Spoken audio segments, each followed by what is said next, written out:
Bismillahirrahmanirrahim. Assalamualaikum warahmatullahi wabarakatuh. Alhamdulillahi wassalatu wassalamu ala rasulillah wa ala alihi wa sahbihi wa man wala. La haula wa la quwwata illa billah, amma ba'du. Alhamdulillah, pada pertemuan kali ini kita bisa melanjutkan ngaji kitab Ta'limul Muta'allim.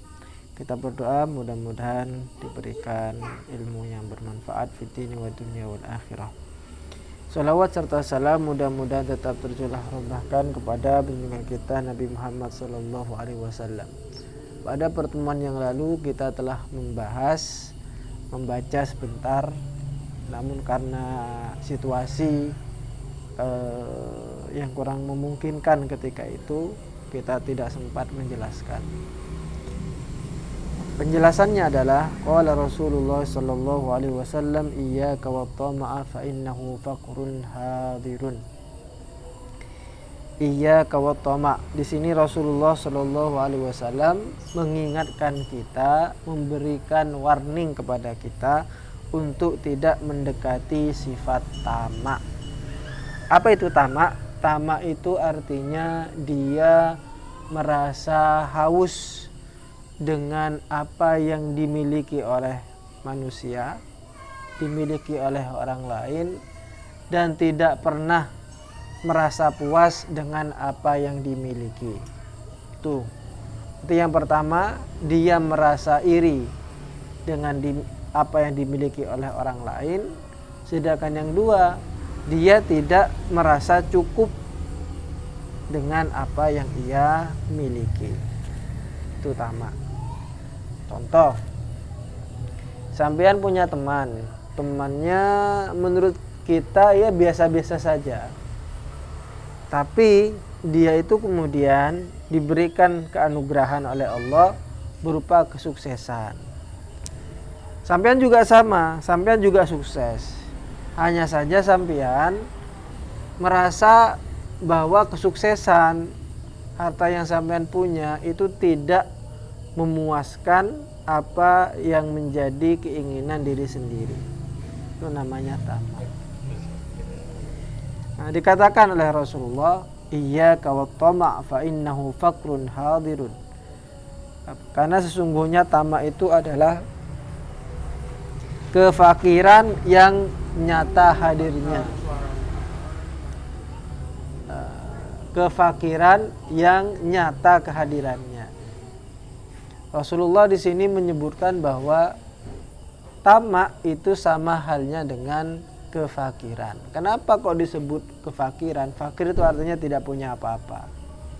Di bawah levelnya miskin. Jadi miskin, kemudian paling bawahnya lagi itu fakir. Para ulama sering memberikan gambaran bahwa kalau orang fakir itu biasanya untuk makan sehari itu saja kadang dia tidak nemu. Itu namanya fakir. Tapi kalau miskin, ya mungkin ada makanan untuk saat ini, mungkin ada, tapi untuk besok tidak ada. Lebih naik lagi di levelnya. Nah, kalau melarat sama sekali, dikumpulkan sudah fakir miskin. Itu sudah susah itu. Nah, orang yang tamak oleh Rasulullah digambarkan seperti orang yang fakir, yang tidak punya apa-apa. Kenapa? Karena sebanyak apapun harta yang ia punya, maka dia akan merasa tidak akan pernah cukup. Dikasih rezeki satu bulannya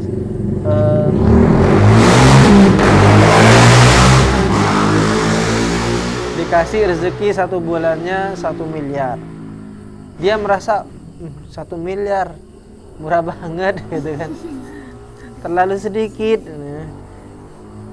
Coba kalau 2 miliar, akhirnya bulan kedepannya, bulan setelahnya ternyata Allah berikan 2 miliar. Dia nyatakan 2 miliar dikit sekali gitu kan. Ternyata bulan depannya Allah kasih 3 miliar. Masih jawabannya sama, sedikit sekali. Nah, itu namanya tamak berarti. Sebenarnya kalau melihat dari harta yang ia punya, sebenarnya dia sudah kaya. tapi dia merasa kurang dan terus kurang, akhirnya ia disebut sebagai orang miskin atau orang fakir. Maka kekayaan itu sekali lagi tidak diukur dengan jumlah harta yang banyak. Terkadang banyak orang yang banyak hartanya tapi dia miskin. Sebaliknya, ada orang yang pas-pasan, hartanya pas-pasan, mungkin cenderung minim, tapi dia itu kaya. Maka ukuran kaya miskin itu bukan harta, tapi jiwa. Jiwa seseorang. Wala yabkhal bima indahu minal mal. Tapi jangan bakhil. Bakhil itu artinya kikir. Jangan kikir dengan apa yang ia miliki. Baik itu untuk diri sendiri, bal yunfid ala ghairihi, tapi ia wajib menafkahkan dengan uang itu terhadap kebutuhannya diri sendiri, wa ala ghairihi, dan juga untuk kebutuhan orang lain. Jangan kikir. Kadang orang ada itu saking bakhilnya, saking kikirnya, bahkan untuk kebutuhan dirinya sendiri dia tidak rela mengeluarkan uang sepeser pun. Ada yang seperti itu. Maka pesan Rasulullah di sini jelas. Yang pertama, jangan sampai tamak. Karena tamak itu adalah kefakiran yang nyata. Yang kedua, jangan sampai bakhil, kikir. Tapi seharusnya ia menafkahkan harta untuk dirinya dan juga untuk orang lain. Kita lanjutkan. Wa qala lan ngandika sapa an-nabiy sallallahu alaihi wasallam, Kanjeng Nabi sallallahu alaihi wasallam, annasu utawi manungso kulluhum sakabehane manungso iku fil fakri ing dalam kefakiran.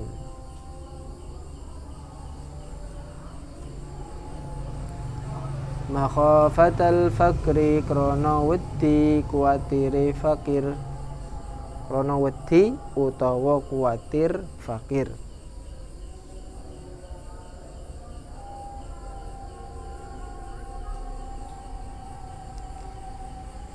Dawuhnya Rasulullah, annasu kulluhum fil fakri makhafatal fakri. Sudah menjadi tabiatnya manusia, mereka itu semuanya takut kefakiran. Takut menjadi orang fakir, menjadi orang yang tidak punya apa-apa. Dorongannya apa? Atau alasan kenapa manusia itu takut kepada kefakiran, yaitu makhafatal fakri. Karena sebabnya adalah adanya perasaan takut fakir kepada dirinya sendiri. Singkatnya, orang yang takut dirinya itu menjadi orang yang fakir, yang tidak punya apa-apa, maka sebenarnya secara tidak langsung dia sudah jatuh ke dalam lembah kefakiran. Sekali lagi berarti kaya atau fakir itu yang menciptakan adalah diri kita sendiri, persepsi kita sendiri.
basah main air ya. La ilaha illallah Muhammadur Rasulullah.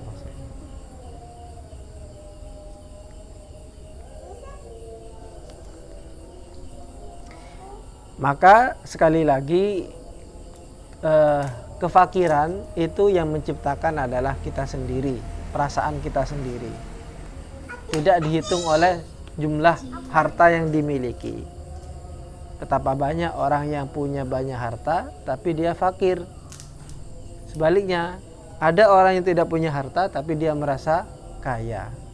Berarti laisal ghina an kathratil mali wal ardi walakinnal ghina ghinan nafs. Kekayaan itu tidak dihitung oleh banyaknya harta dan tanah. Kalau orang dulu kan kekayaan itu dihitung dengan tanah. Semakin banyak tanahnya, apalagi dia tuan tanah, maka bisa dikatakan orang kaya.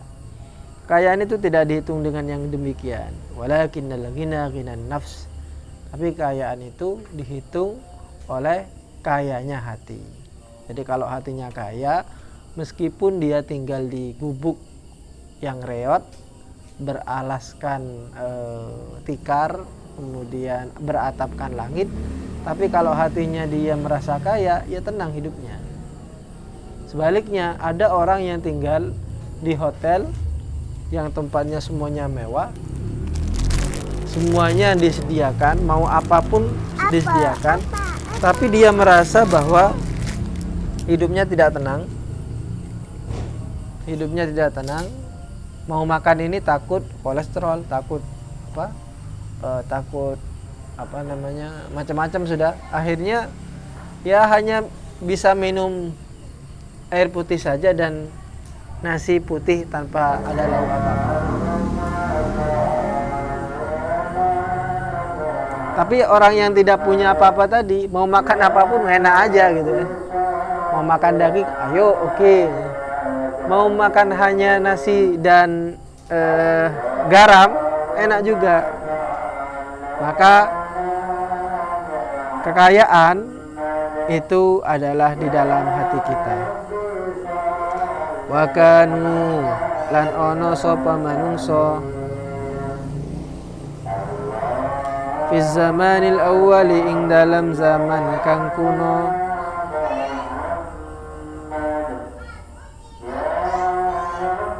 iku ya ta'allamuna padha ngaji sapa manungsa al-hirfata ing penggawean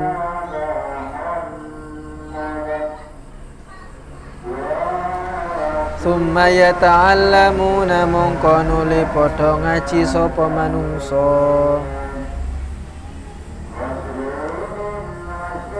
al-ilma ing ilmu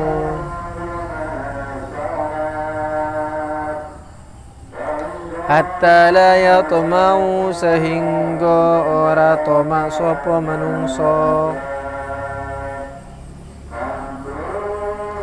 fi amwalin nasi ing dalam pira-pira artune manungsa.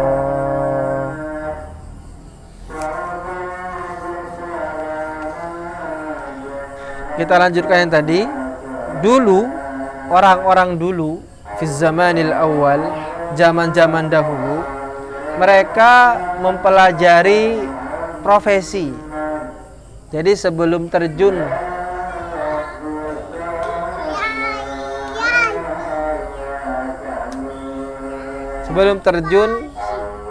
ke dunia ini, maksudnya sebelum mereka jadi orang dewasa, mereka mempelajari al-hirfah, cara bekerja.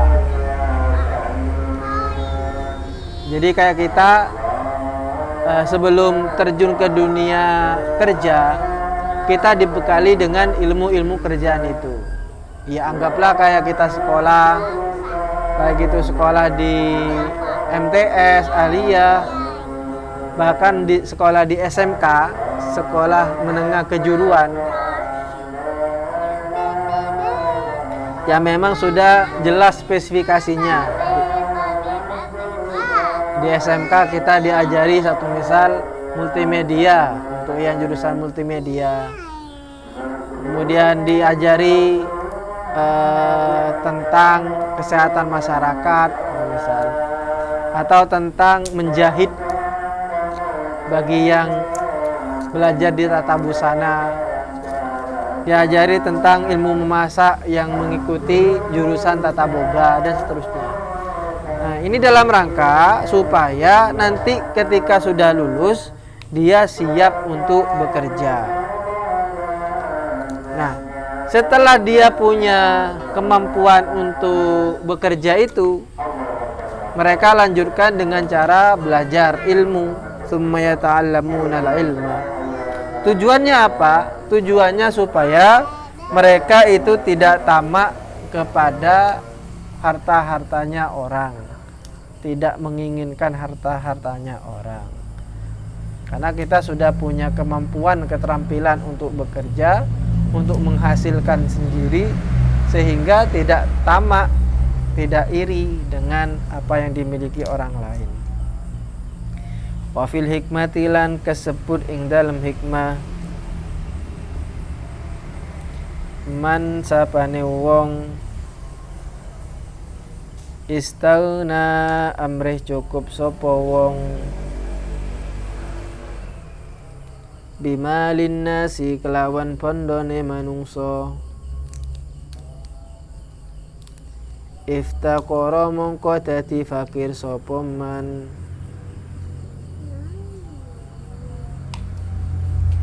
wal alimu lan utawi wong alim, idza kana nalikane ana sapa alim iku tamaan akeh tamae, lam tabqa mongko ora tetep lahu kadwi alim apa hurmatul ilmi mulyani ilmu, wala yaqulu lan ora wani kuneman sapa alim bil haqi kelawan hak.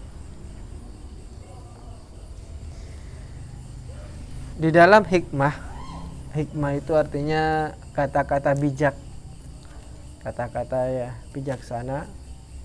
Man istaghna bimalin nas iftaqara, barang siapa yang merasa cukup dengan hartanya orang, maka ia tergolong sebagai orang yang fakir. Wal alimu idza kana tamma'an, dan seorang alim apabila dia itu tamak itu artinya rakus, maka lam tabqa lahu hurmatul ilmi, maka mulianya ilmu tidak akan tetap pada dirinya. Dia benar alim, dia itu alim, ulama, kiai satu misal, yang alim, tetapi ketika dia tamak menginginkan harta orang, maka respek orang itu akan turun. Tidak ada respek kepada si alim itu. Wala yaqulu bil haq, dan ia tidak berani berkata kejujuran. Karena mungkin apa yang ia katakan adalah sesuatu yang mestinya harus menguntungkan dirinya. Jadi dia memberikan informasi, memberikan ilmu atas dasar supaya mendapatkan keuntungan untuk dirinya. Nah, yang kayak gitu itu banyak. Maka jauhilah ulama-ulama yang demikian. Al-Imam Al-Ghazali dalam kitab Ihya Ulumuddin menyebutnya sebagai ulama usu atau ulama ud-dunya, ulama yang berorientasi terhadap dunia. Jadi dia menggunakan baju ulama, nama ulama untuk memperkaya diri. Yatma' fi amwalin nas, ingin meraup harta orang lain. Maka ulama yang demikian patut untuk dihindari. Sebaliknya, ada ulama yang disebut dengan ulamaul akhirah, ulama yang berorientasi kepada akhirat. Dia tidak tamak dengan atau tidak silau dengan dunia, tidak silau dengan harta yang dimiliki oleh orang. Ini gambaran ulama yang perlu dihindari, yaitu ulama yang tamak. Walihadza lan krono iki mazkur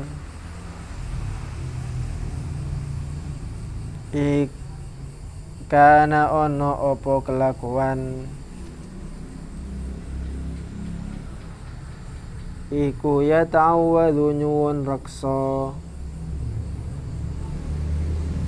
sapa sahibus syar'i wong kang kagungan syariat alaihi salam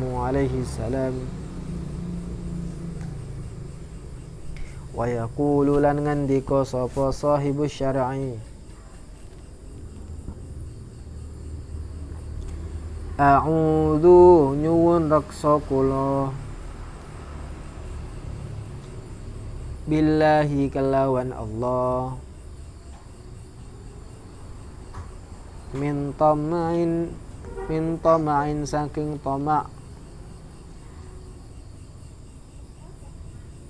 yudni kang marekake apa tamak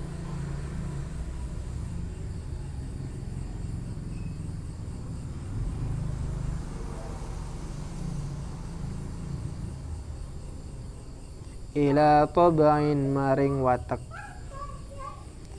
Karena bahayanya sifat tamak ini, maka Rasulullah yang mempunyai syariat, yang mempunyai ajaran Islam, yang membawakan ajaran Islam, senantiasa meminta perlindungan kepada Allah dari sifat tamak.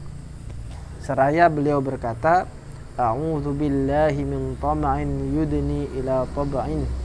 Ya Allah, kami berlindung kepada Engkau dari sifat tamak yang merendahkan nafsu atau yang merendahkan jiwa ini kepada tabiat. Tamak apabila 1, 2 mungkin tidak terlalu berbahaya, tetapi kalau tamak itu kemudian terus dipelihara sampai kemudian ia berubah menjadi tabiat, menjadi watak, maka ini akan mengakibatkan kerugian di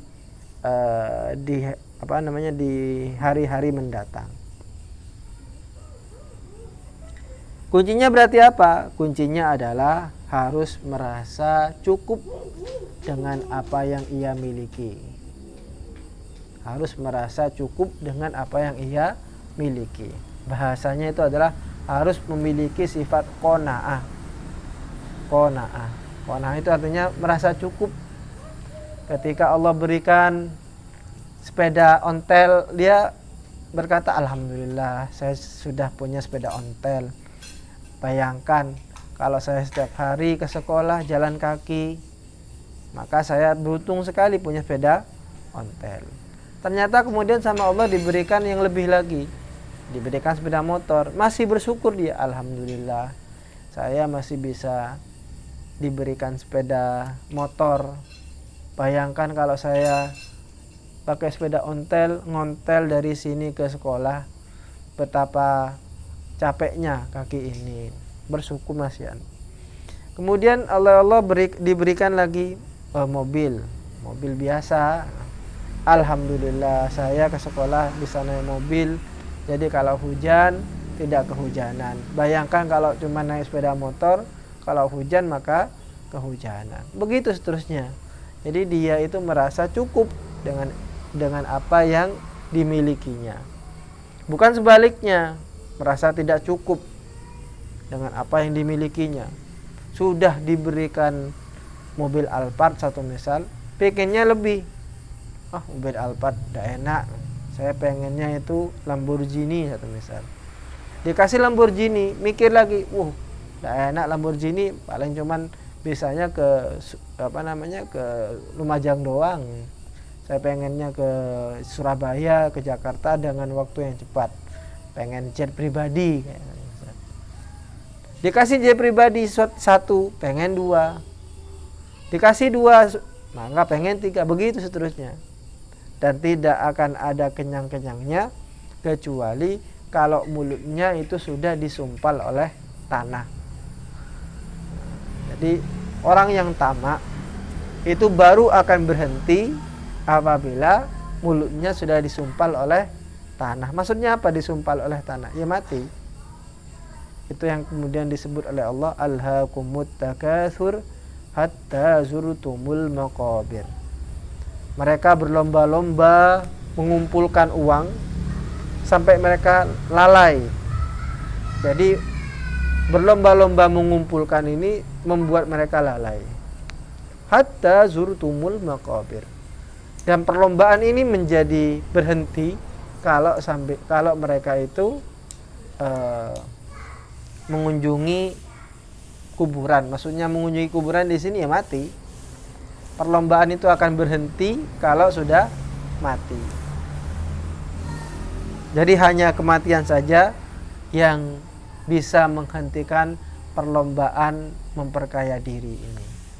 Tapi kalau masih ada nyawanya, dalam keadaan apapun dia tetap yang dipikir apa? Kaya, money gitu. Uang gitu. Padahal hidup itu tidak semuanya tentang uang. Memang harta itu bukan segala-galanya, tapi saat ini segala-galanya butuh harta. Jika kita mampu menguasai diri dengan harta kita, maksudnya kita menggenggam harta kita dan harta itu tidak menguasai jiwa kita, maka akan selamat. Apalagi didukung dengan kedermawanan. Jadi dia kaya, kemudian dia dermawan, bagus, luar biasa dia. Contohnya seperti Utsman itu kaya, tapi dermawannya luar biasa juga, loman, orang itu loman. Bahkan di Saudi itu ada sumur yang dulu pernah dibeli oleh Sayyidina Utsman bin Affan, diperuntukkan untuk umat Islam. Sumur itu masih ada sampai saat ini, namanya sumur Utsman bin Affan. Ada lagi ladang yang ditanami oleh kurma punyanya Utsman bin Affan. Itu kurmanya itu diperuntukkan untuk orang-orang yang naik haji. Jadi orang yang naik haji, umroh, ketika mereka puasa, berbuka, itu dikasih kurma, diambil dari ladang yang dulu pernah diwakafkan oleh Sayyidina Utsman. Luar biasa. Sampean juga seperti itu. Silahkan sampean punya cita-cita untuk kaya, silahkan, bagus itu, bercita-cita untuk menjadi orang kaya. Tapi jangan lupa, kekayaan yang sampean punya itu juga harus dibagi-bagikan. Kalau di sini dibahasakan bal yunfik ala nafsihi wa ala ghairihi, diberikan kepada yang lainnya. Mulai sekarang belajar berbagi. Ya minimal berbagi kepada temannya, berbagi kepada saudara-saudaranya yang punya saudara, berbagi kepada keponakan-keponakannya. Meskipun itu cuma sedikit gitu kan. Nanti di hari raya sampean itu kan nanti akan banyak kumpul sama saudara-saudaranya. Untuk melatih kedermawanan itu, maka mulai sekarang nabung sudah. Nabung, maka nanti ketika hari raya ada anak-anak kecil kasih 2.000 atau 5.000 yang masih baru, kemudian dimasukkan ke amplop yang bagus gitu kan. Seneng mereka meskipun hanya Patimura kan 2.000. Apalagi yang bergambar Soekarno Hatta yang merah itu. Jangan mengharap mau hari raya nanti saya mengharap mudah-mudahan banyak orang yang nyanguni saya. Jangan punya mental seperti itu. tapi punya mental untuk berbagi, memberi, bukan menerima. Maka mulai saat ini dilatih mental memberikan itu. Dan ini kita bisa pelajari dari Sayyidina Ali bin Abi Thalib. Ali bin Abi Thalib itu beliau hidupnya sederhana. Suatu ketika itu ada makanan di rumah beliau, dan makanan itu hanya cukup untuk keluarga beliau, untuk istri beliau Sayyidah Fatimah, dan untuk Hasan Husain. Itu jadi makanan itu cukup untuk mereka. Suatu ketika Rasulullah punya tamu. Biasanya tamu ini kan harus dihormati kan ya, dikasih makan atau apa gitu. Rasulullah tanya, ini tamu ini nanti bakalan dikasih jamuan atau makan di rumahnya siapa? Maka Sayyidina Ali bin Abi Thalib ngangkat tangan, di rumah saya Rasulullah. Padahal makanan di dalam rumah Sayyidina Ali ini ya cuman cukup untuk keluarga. Kok ada tamu gitu kan ya? Ya sudah, akhirnya dikasih ke tamu itu. Selebihnya ya sudah, mereka puasa. Bahkan sampai seperti itu. Jadi berbagi itu tidak harus menunggu kaya dulu. Enggak. Banyak orang yang kaya justru mereka akhirnya lupa.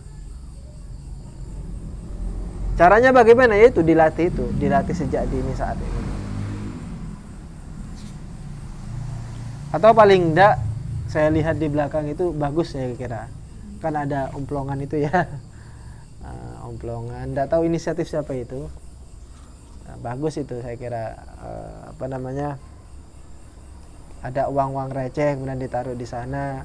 Digunakan untuk siapa? Digunakan untuk teman-teman sendiri. Itu berarti kan dia berlatih untuk menjadi dermawan. Kepada siapa? Ya kepada teman-temannya sendiri. Atau juga itu akan kembali kepada dirinya sendiri. Itu saya kira bagus itu, kalau dilestarikan. Ini saja, mohon maaf kalau kita mulainya agak akhir, karena supaya sampean bisa berbuka dulu. Setelah berbuka santai sedikit, baru setelah itu ngaji. Terima kasih. Kira cukup demikian. Wassalamualaikum warahmatullahi wabarakatuh. Waalaikumsalam.